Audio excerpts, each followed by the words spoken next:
నన్ను క్షమించి చూసేలా.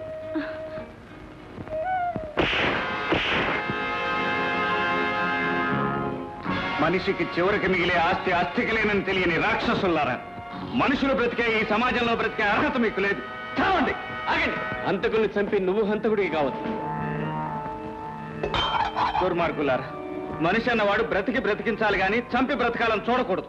Constables, arrest them.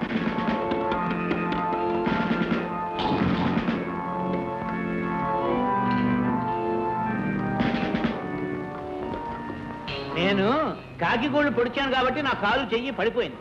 రవి పుణ్యమా అంటూ బాగుపడ్డాను. నువ్వు మనుషుల్ని కాల్చుకు తిన్నావు కాబట్టి జైలు పాలు అవుతున్నావు. జైలుకి వెళ్తున్నందుకు నేనేం విచారించడం లేదు, పైగా గర్వపడుతున్నాను. జైలుకి వెళ్తాను, మళ్ళీ తిరిగి వస్తాను. అప్పటికి జనంలో లెవెల్ పెరుగుద్ది. ఆ రాబోయే ఎలక్షన్ లోనైనా నేనే కాబోయే ప్రెసిడెంట్ ని మర్చిపోకు. పిడకల్లో పెట్టేదాకా నీ పిచ్చి వదలదు.